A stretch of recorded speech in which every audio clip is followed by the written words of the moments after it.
Хөрөнгийн зах зээлийн оролцогч.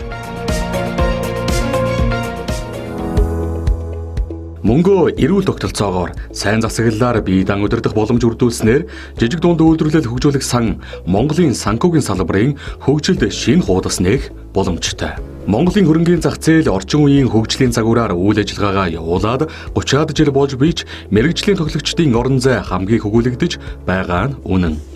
Хөрөнгийн зах зээл бол аливаа улс орны санхүүгийн 3 толгуурын нэг. Банк, даатгал, хөрөнгийн зах зээл ижил тэнцүү хөгжиж байж үйлдвэрлэгчид санхүүгээс хамаарсан эрсдэл багатай орчинд үйл ажиллагаагаа явуулах нөхцөл бүрддэг. Гэтэл Монголын санхүүгийн зах зээлийн орон зайн 90% банк олон жил ноёлж явсан нь үндэсний үйлдвэрлэгчид бизнесийн өндөр хүүтэй зээлээр үйл ажиллагаагаа санхүүжүүлэхэд хүргэсэн.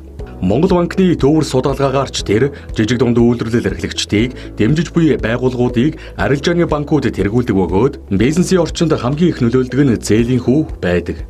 Гэтэл тэнд 2.6 их найдын хөрөнгийн үнэлгээтэй Монголын хөрөнгийн зах зээл гэж хямд санхүүгийн томоохон их усүр бий. 2018 онд л гэхэд Монголын хөрөнгийн биржийн ангадагч зах зээлийн арилжаа 32 тэрбум төгрөгтөө тэнцэж байлаа.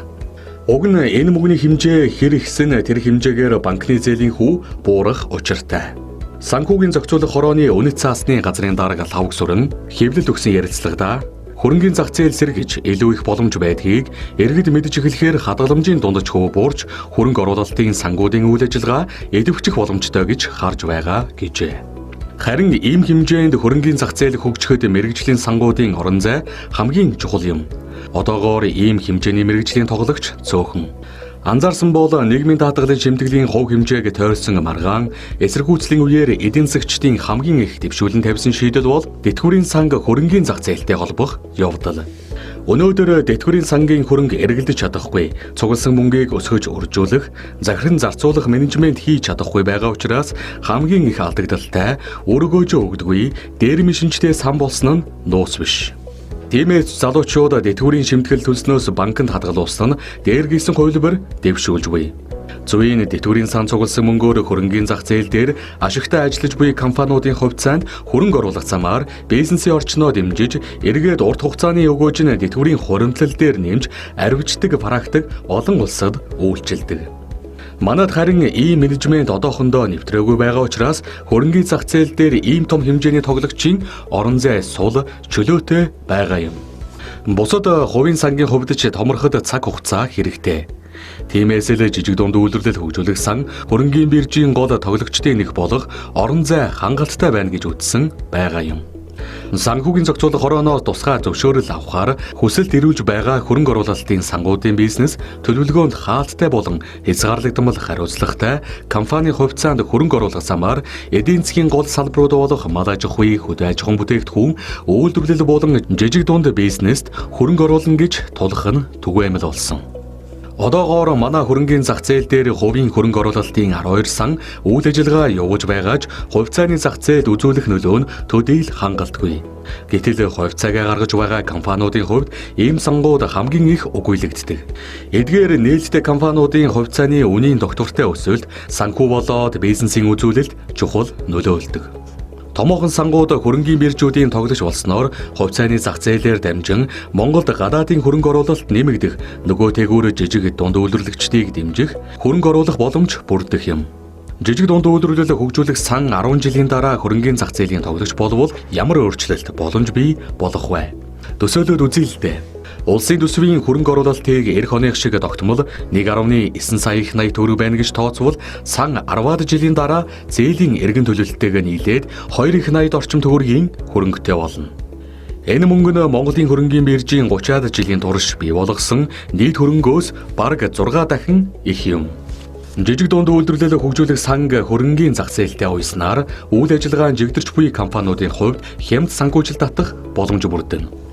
Ойрынч татвал Төмөн шувууд, Лендмен цэгмэн, Сүү, Монос хүнс, Монгол базаалт зэрэг үндэсний үйлдвэрлэгчийн ангадагч зах зээл дээр гаргасан хувьцааны захиалгууд хэд дахин давж, биелэн хямд их үүсвэртэй санхүүжилтээр үйлдвэрлэл үйл ажиллагаагаа өргөжүүлж байгаа. Дөнгөж бизнесээ эхэлж байгаа жижиг дунд үйлдвэрлэл эрхлэгчид сангаасаа жилийн 1-3% хүүтэй зээл авах нь нээлттэй байгаа. Харин хөл дээрээ тогтож үйл ажиллагаагаа өргөжүүлэх 5-аас 10 жилийн дараа хөгжлөө харж байгаа жижиг дунд үйлдвэрлэл эрхлэгчдийн хувьд хувьцаагаа гаргах замаар нээлттэй зах зээлээс хөрөнгө босгох боломж бүрдэнэ. Ингэснээр санхүүжилтийн суваг зөвхөн банкны болоо төсөөл сангийн зээлээр биш, компани засаглал, зах зээлийн өрсөлдөөн тулгуурласан эрүүл их усүрээр төрүүлжих юм. Тэр хэрээр жижиг дунд үйлдвэрлэл эрхлэгч компаниудын үйл ажиллагаа сайжирч, бүтээмж нэмэгдэж, ашиг орлого дагаад өснө.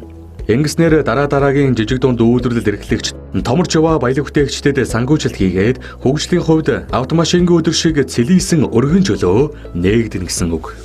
Жижиг дунд үйлдвэрлэлийг хөгжүүлж, эрчимжүүлэхэд урт хугацаанд санхүүжилт хэрэгтэй байдаг тул Азийн хурдтай эдийн засгийн өсөлт нь уламжлалт их усүр болох банкны зээлээс гадна бусад урт хугацаанд санхүүжилтийн загварын хөгжлийг шаарддаг болсон.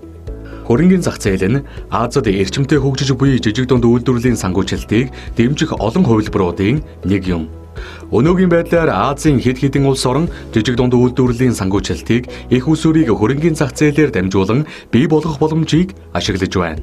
Тухайлбал Хятадын жижиг дунд үйлдвэрүүд 2004 оноос Шинзений хөрөнгөний биржээр дамжуулан жижиг дунд үйлдвэрлэлийн санхүүжилтийн их усүрээ босгох боломж нээгджээ.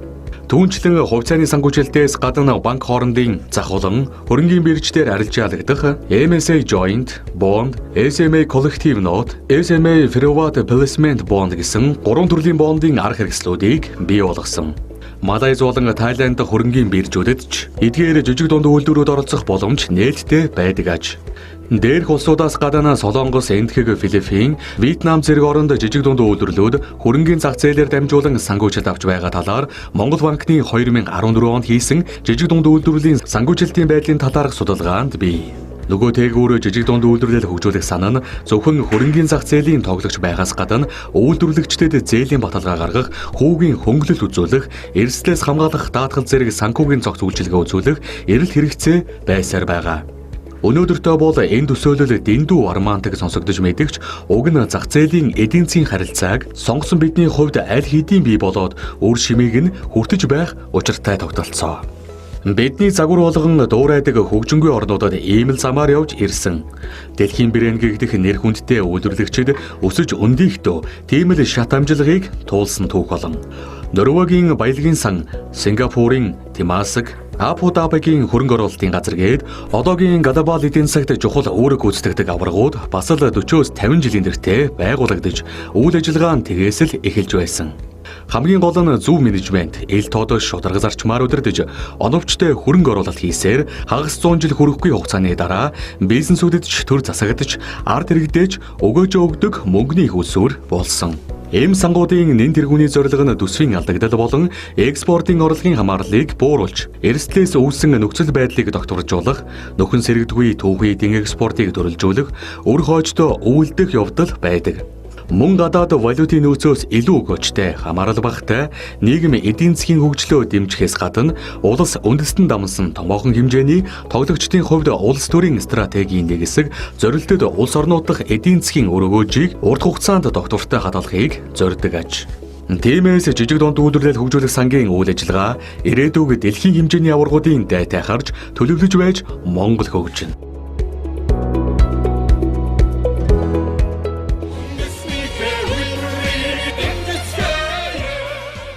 Баялаг бүтээгчдийг дэмжих холбооноос санаачлан гаргасан Бүхтэр жидүү номыг танд хүргэж байна.